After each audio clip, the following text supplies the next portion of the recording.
Meu nome é Fernanda Provinciato, sou da Casa Estúdio Fê Provinciato.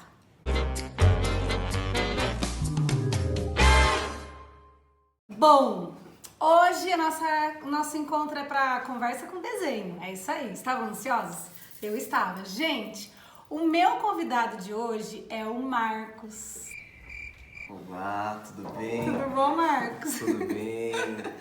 O Marcos, gente, o tempo passa, né? O tempo voa, mas eu continuo com a mesma idade, né? O Marcos, gente, foi meu aluno também, pequeniníssimo. Faz um pouco de tempo, né? Faz só pouco um tempo, pouco. só um pouco. É isso. Hoje, vocês não sabem quem se tornou o Marcos. O Marcos hoje é professor de inglês, estudante de... ele trabalha também no Colégio Adventista, aqui de Piracicaba. Ele é estudante de letras, quase mestrando, quase, né, Marcos? Quase, só um pouquinho. Só um pouquinho. E ele fez intercâmbio em Londres, gente. E ele vai contar aqui pra gente a jornada dele, desde lá de quando eu conheci ele, quando ele era pequenininho na escola, até hoje, onde ele está agora, neste lugar. Tá bom? Vamos lá conhecer a história dele. Bom, a gente escolheu um desenho, né, Marcos? Isso. Na verdade, a gente vai escolher uma inspiração para esse desenho, que é de uma história de contos de fadas. E o conto de fadas que a gente se inspirou aqui, quem escolheu foi o Marcos. Conta pra eles, Marcos, por quê? Pois é, eu gosto de estudar as histórias. A gente lá em letras, eu faço letras em inglês, né? Sim. E a gente estuda a literatura. E os primeiros contatos que eu tive com a literatura foi a literatura dos contos de fada. E ela tem uma importância muito grande para a criança especificamente, porque ela usa da repetição, ela usa de alguns tipos de arquétipos, alguns pontos cruciais que ele vai ensinar algumas lições. Sim. E, pensando no João e o Pé de Feijão, eu adotei uma metáfora para mim, né? A questão da semente, daquilo que você planta, a proporção que aquilo pode crescer e o que você pode colher daquilo que você plantou. Então, E realmente, eu no campo aqui da educação também sei o quanto a gente pode usar o conto de fadas para trabalhar não só a literatura, a leitura, escrita, que é o que a gente acaba usando, mas também o que tem por trás, nas entrelinhas das histórias, exatamente. né? Então é muito legal. Você consegue fazer duas coisas ao mesmo tempo? É difícil, é difícil. Vai ter que aprender. É difícil. Só que tem muito desafio nesse canal, e um deles é fazer duas coisas ao mesmo tempo, que tem que falar e desenhar. Então é isso, eu vou começar a passar as instruções, aí eu vou te fazendo algumas perguntas sobre a nossa história, né, que se intercalam em alguns momentos, e você vai contando pra gente. Tá bom, tá? pode deixar. A gente trabalha no desenho, Marcos, 4 passos principais, que é a proporção, o esboço, o desenho e daí a faxina. Que a gente dá uma faxinada, pega o rodo, varre, entendeu? Passa pano. Mentira. A gente deixa pra ficar pronto pra gente poder colorir, certo? Uhum. Então aqui nesse caso, esse desenho, gente, essa inspiração, ó, é o pé de feijão, né? Muito bonito, muito bonito. Plantou a semente, cresceu e aí o que ele ganhou foi o que ele conseguiu lá no castelo com os tesouros, né? Então essa seria a nossa ideia aqui da metáfora que o Marcos falou, né? Então olha só, se a gente pensar aqui, Marcos, a gente pode dividir ele em duas partes, assim, que seria a parte da onde encerra o horizonte e começa o céu, tá? Certo. Outra coisa que a gente pode usar como referência também é o castelo, tá vendo? Então, se a gente dividir o castelo, a gente tem duas partes. Duas partes e mais um pouquinho. É outra proporção. Então, a gente tem a proporção do fim do horizonte, assim, e a proporção do castelo. Aí, nessa parte aqui, onde tem uma montanha, lá que começa a série de montanhas, também a gente pode encontrar uma proporção, a metade da metade. Certo. Entende como a gente tem que fazer? Sempre achar uma proporção para na hora de ampliar ou reduzir dar certo.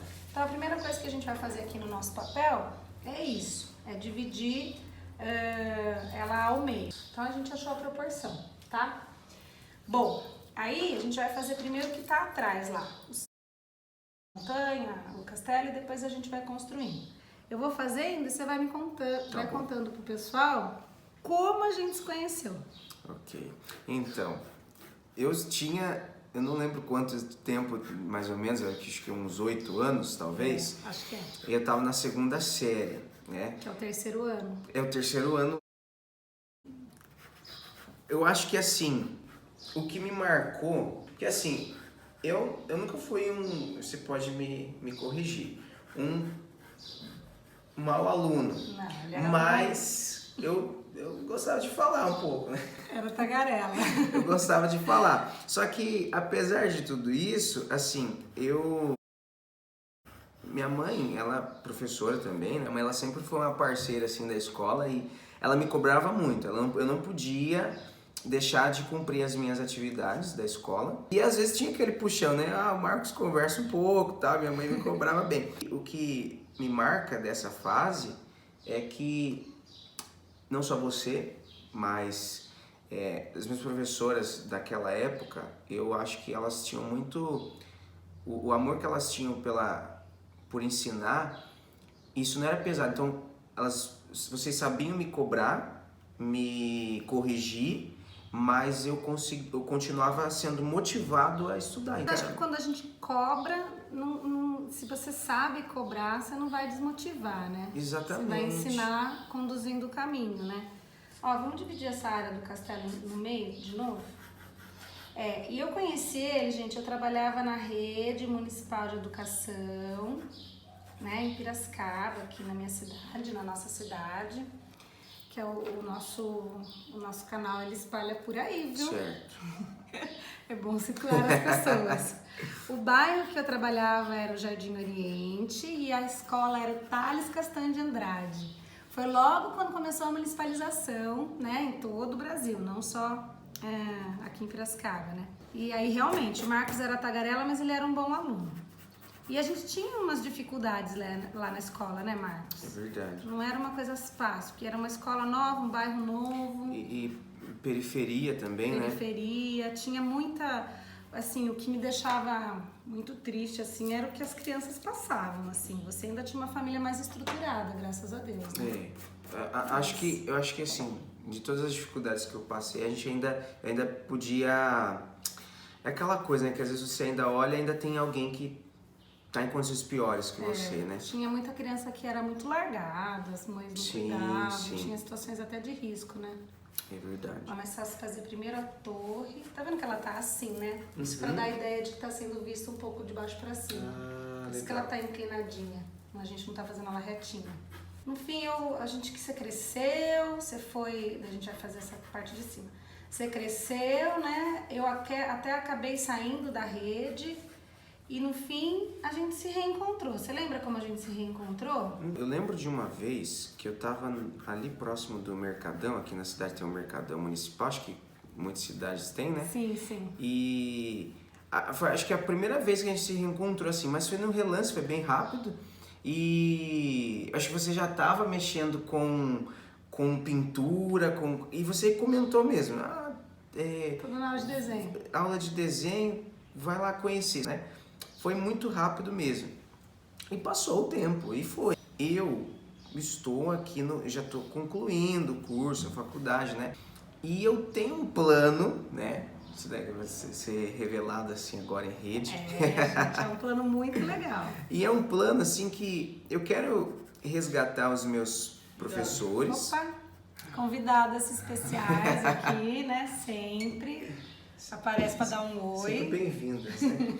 E isso é de reencontrar meus professores, porque assim, de acordo com a realidade que eu vivi, o contexto e tudo mais, eu sei que é um orgulho, uma coisa boa, positiva e um motivo de motivação para os professores. Sim. Ver que aquilo que eles fizeram valeu a pena, não foi um trabalho em vão. E ver que vingou, e não só porque vingou, mas porque eu escolhi trilhar o mesmo caminho que eles trilharam. Eu estou tentando reunir alguns professores e foi muito bom que eu consegui você em primeiro lugar. Mas foi difícil. E Stalker? Exato! Nossa! Ah, ó, o produtor tá aqui, ó, dando umas dicas. Mas foi isso. E eu falei, não, eu vou até o fim. Aí eu consegui. Porque, na verdade, gente, ele tem a intenção de reunir a gente para a formatura dele. Olha que legal. Porque a semente que a gente plantou, hoje, cresceu e ficou desse tamanho. E a carinha dele, gente, deixa eu confessar aqui, é a mesma de quando ele era pequenininho. Não mudou. E queria que as pessoas que ajudaram na formação dele estivessem presentes num momento muito especial da vida dele, que é a formação dele. Né, a formação, quer dizer, o encerramento dessa formação, né? A formalização dessa formação. Por isso que até a gente está usando esse conto de fadas para contar essa história, né? E assim, o que ele está falando também que ele falou, porque não foi fácil, né? Que ele falou, porque realmente, gente, aonde a gente estava lá naquela escola, que a gente estava uma escola nova, um bairro novo, eram várias famílias tiradas de vários lugares e colocadas lá naquele bairro. Não tinha nem asfalto quando eu entrei lá. Não tinha. Muitas famílias carentes financeiramente, carentes de estrutura familiar mesmo, né? Carente de muitas coisas. E a gente teve que aprender a lidar com uma nova rede de educação que estava se formando. Então eram muitos desafios. E encerrar um ciclo não foi para todos. Não foram todos que conseguiram, né?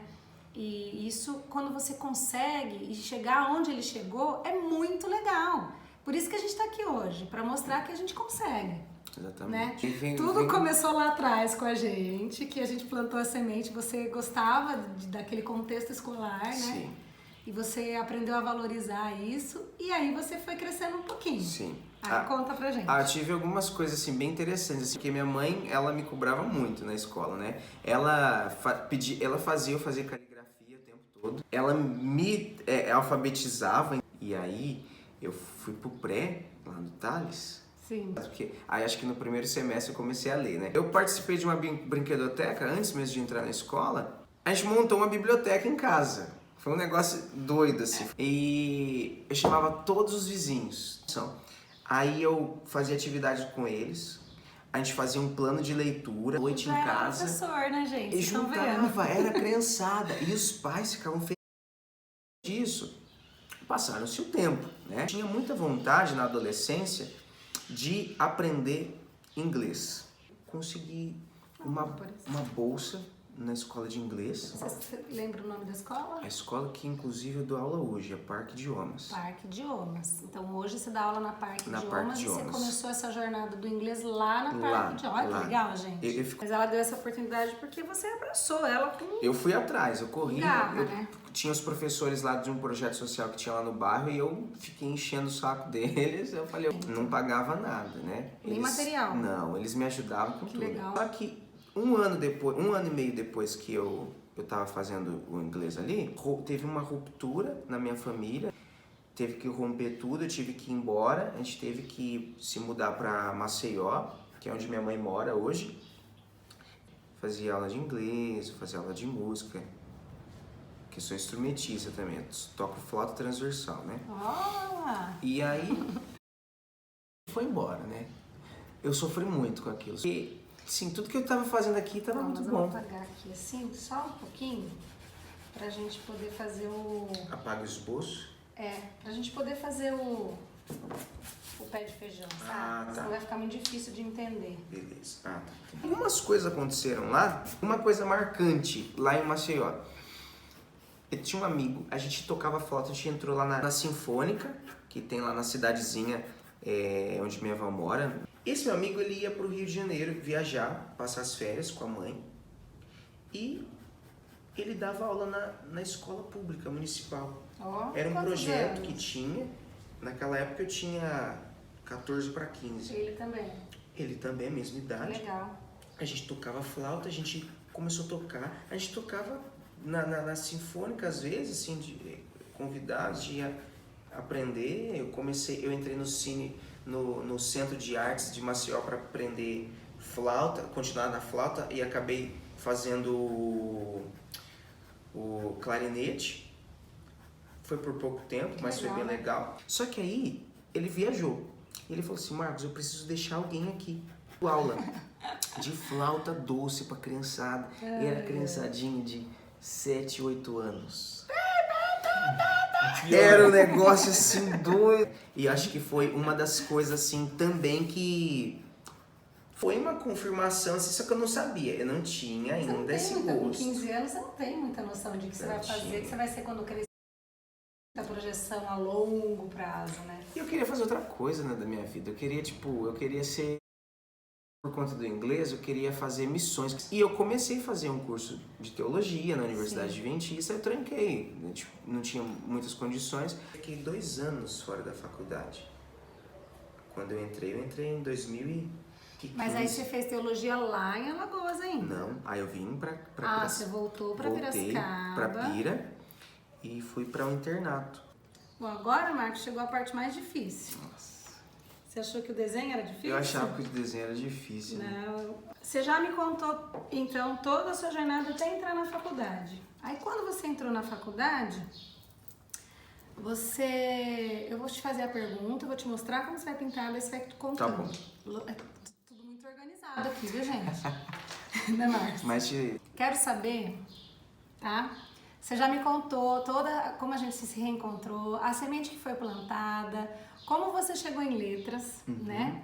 E aí que tudo aquilo foi voltando. Parece que a gente dá a volta e volta no mesmo lugar, né? Porque eu não fugi, mas eu também saí um pouco da arte, fui para educação, acabei me afastando da arte quando eu entrei na educação, que daí eu fui mãe, tal, e no fim das contas eu voltei aonde? Pra arte. Pra arte. Voltei pro mesmo lugar. E você também, né? Foi para tantos lugares e voltou lá de volta ao ponto de partida. Isso é muito legal, né? É a primeira semente lá, aquilo que tá lá, o seu sonho, né?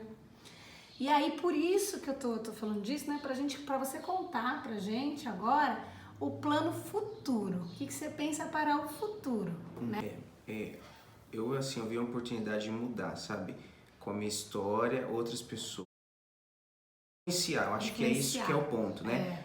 Uma visão de futuro para a pessoa, né? Porque hoje o inglês é uma coisa muito positiva, né? Tá em e todos muito os atual, lugares, né? Tá em todos os lugares. A gente só consegue transformar com a educação.